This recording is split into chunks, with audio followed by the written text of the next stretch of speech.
Okay, it smells good in the studios. Award-winning and history-making chef Keith Rhodes, the owner of Catch Food Truck and Catch Restaurant in Wilmington, is here today for our Black History Month segment. And let's talk about food. What are some of the common foods and traditions that you see in this area when it comes to what people were eating and what's kind of making a resurgence on the menu? Well, I think one of the most popular things is shrimp and grits here on the coast.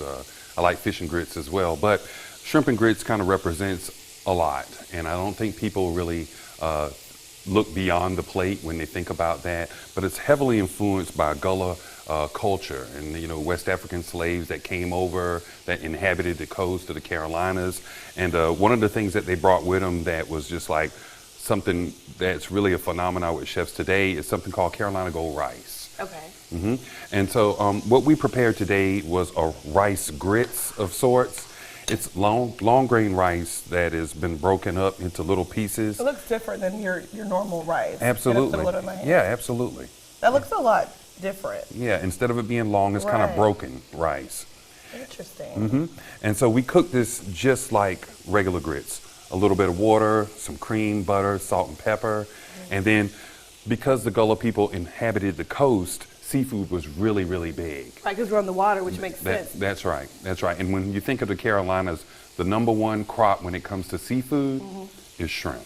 That's right. And so these are Pamlico shrimp from North Carolina that's been sourced, and we just simply saute these with a little bit of bacon fat, some julienne onions. It's definitely Southern too. Absolutely, absolutely. And so I'm gonna add some mushrooms. Shrimp and grits, the dish itself really got going with a chef named Bill Neal from up in the Raleigh area who had a restaurant called Crook's Corner. He kind of put it on the map, but it was always circulating in African-American homes.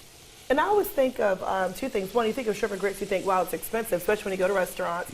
But it's something that you're saying that was common that people cooked in this area. It was like, you know, getting fried chicken or something. Very much so. And again, because the Gullah people, and not just the Gullah people, but people along the coast, this is what they did. They went out, they shrimped, they fished, they oystered. So you could see a variation of this with a fish gumbo. You could see it in Louisiana. They might call it an oyster etouffee. Oh, wow. Yeah, and so it's all representative of that African culture.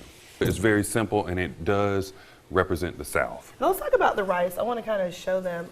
This is what the rice looks like when it's cooked. Rice grit, right? Rice grit. Rice grit. Now there's a history behind the rice. We had a Black History moment about Gullah Geechee culture and the slaves that were brought over from Africa because of their knowledge of rice. And is this how the rice grit became popular and being able to fill the rice? Absolutely. So ideally, long grain rice is premium. Right. That's what everybody wants. And then what do we do with the broken bits and the little bits from when it's harvested or whatever? This is where we come up with the term rice grits. Okay. And so again, we're cooking them just like regular grits, slow cooked and what have you. I want to try it really quick. I think we're running out of time. Yep, so I'm going to put a little bit. This looks so good. Just I think like you guys this. are going to start fighting in here to get some of this food. Right here.